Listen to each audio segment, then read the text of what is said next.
I work night shifts at a hospital, specifically in the ER. I'm the front desk worker that typically checks people in, though we still see a lot of crazy things here. Each night is unpredictable. This night started out quiet. We had a few people come and go, but nothing too big happened. I was mostly sitting at my desk talking to my coworker, Amy, about whatever we could think of talking about. Around 2 a.m., Amy went on break to go to the cafeteria, so it was just me at the front counter. Really soon after, like not even a minute after she left, a man came through the front doors. He was wearing a black zip-up hoodie and black jeans. His hair was dark and somewhat long, and looked unkempt, like he hadn't showered or maybe had just woken up. He walked up to the counter slowly and had this strange aura about him. It made me feel unsettled. "I'm looking for Hannah Smith." I didn't remember the exact name he gave, but it was a woman's name, and as far as I knew, they hadn't been admitted recently. Still, I checked the records, but I saw no one by that name. The man seemed uncomfortable as he waited. I told him there wasn't anyone here by that name, and that he may need to check other hospitals in the area. He awkwardly nodded and walked out. I glanced at the security guard, who was standing at the other side of the room, and we both made that eye contact, agreeing that that guy was a little strange. A half hour later, Amy came back. The rest of that shift was quiet and slow. I got out at 4 a.m., saying bye to my coworkers and heading out to the parking lot. This wasn't the largest hospital, but the parking lot was really oversized.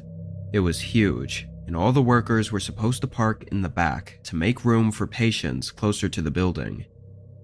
As I walked to my car, a weird feeling came over me, and I randomly thought back to that man that came in earlier. I don't know why, but I suddenly felt unsettled again. Maybe it was the eerily quiet parking lot at night. I walked a bit faster, got up to my car, and got in. I tossed my bag on the passenger seat and started driving. I lived about 20 minutes away.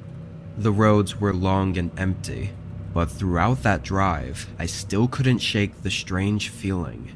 I felt like I was being followed or watched, yet every time I looked in the mirrors, nobody else was on the road behind me. When I finally got home, I pulled into my driveway and parked, getting out and going in through the front door. I hadn't even taken my shoes off yet when I heard footsteps sprinting up to the porch. They got right up to the door and immediately shook the handle, trying to open it. Thankfully, I always instinctively lock the door every time I open or close it. As soon as they realized it was locked, they stopped. There was a pause before a familiar voice spoke. "Excuse me, ma'am, can you please open the door? I need help. Please, open the door." It was the creepy guy from the hospital.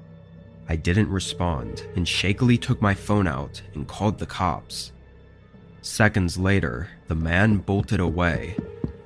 I looked out the peephole and saw him run down the road and disappear in the dark, but confirming it was definitely the same guy with the black hoodie and black jeans. When cops arrived, I was hit with probably the most insane, creepy, and downright horrifying information. The back door to my car in my driveway was open. He had been in the back seat the entire drive home, which explains how he got up to my front door so fast. Even more disturbing is that he was probably hoping I'd park in my garage, which would essentially give him access to my entire house that night. Parking in the driveway probably caught him off guard and likely saved my life that night. They used the footage from the hospital CCTV to identify the man and found him a few days later. He was some nobody that I'd never met in my life, but he had some strange fixation with me. He had stalked me from outside the hospital for weeks, figuring out which car I drove, and probably just trying to find a night that I accidentally left my car unlocked for too long. Even though he was caught, he never admitted to anything and just repeatedly said that he wanted to talk to me, and that was it. This was a while ago, but I haven't heard or seen anything about him since. I was working DoorDash this night. It was pretty late, like 12 or 1 a.m. I was used to staying up, so doing these late night deliveries was kind of normal for me. This night was slow. I was driving around and just listening to music while waiting for any orders to come through. When one finally did, I barely even looked at the details before accepting it, since I didn't have much options anyway. I drove up to the 24/7 McDonald's and picked up their order, then had the app set me on course for the drop-off location. It was 15 minutes from me. The whole drive was quiet. The roads were still, and I didn't really have any thoughts. I was just going through the motions. When I was a minute from arriving, it had me turn into I don't know what to call it. I guess it was a business area, but it didn't look like a regular one. Usually these places with a bunch of business buildings were nice, like well landscaped and taken care of, but this place wasn't. Most of the buildings looked old and unused, and the grass and bushes around them were overgrown and untrimmed. It was strange. The map had me turn into a parking lot where a small office building was. It looked like it was only one story and was just as old and out of shape as the other places. I had done deliveries to office buildings before, or people at work, so this was nothing out of the ordinary, really. It was just the strange nature of this area that had me put off. The map had me pull into what looked like the back of the building, though it was kind of hard to tell. I looked at the directions to see if maybe there was more info, but then a message popped up from the customer.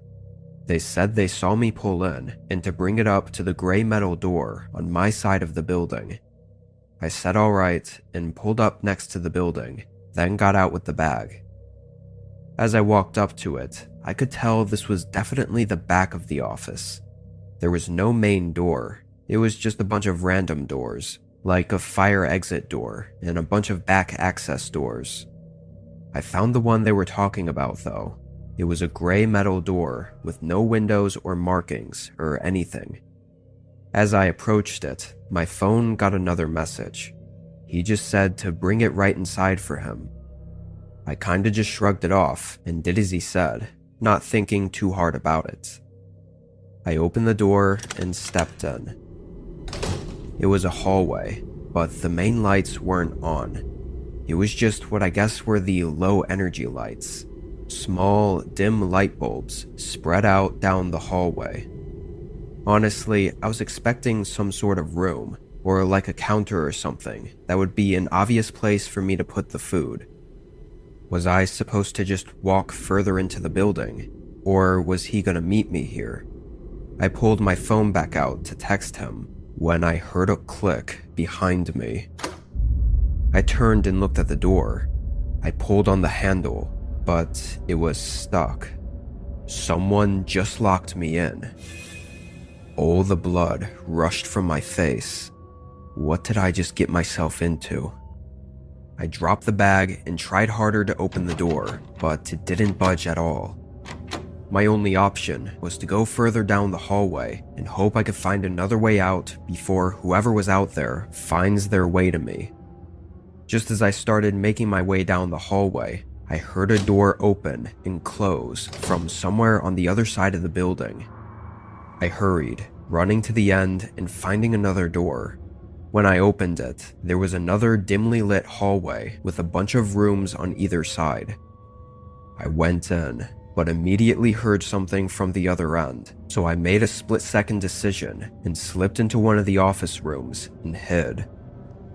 A few seconds later, footsteps came rushing through the hall and right up to the door to the hallway I just came from. They went in, running down toward the locked door. I made a run for it, going the direction the person came from and hoping to find the exit. Thankfully, I did. I ran back out to my car and drove out of there. Unfortunately, I don't think the officer on the phone understood the situation fully because they didn't get an officer there for 20 minutes. Nobody was there by then. However, I was informed that the office building was not in service at the moment, or hadn't been for the last 5 or so years. It was like partially abandoned, I guess. No cameras or anything. What exactly would have happened if I hadn't been quick enough to leave that hallway? Who knows? Definitely won't let myself get in a situation like that again, though.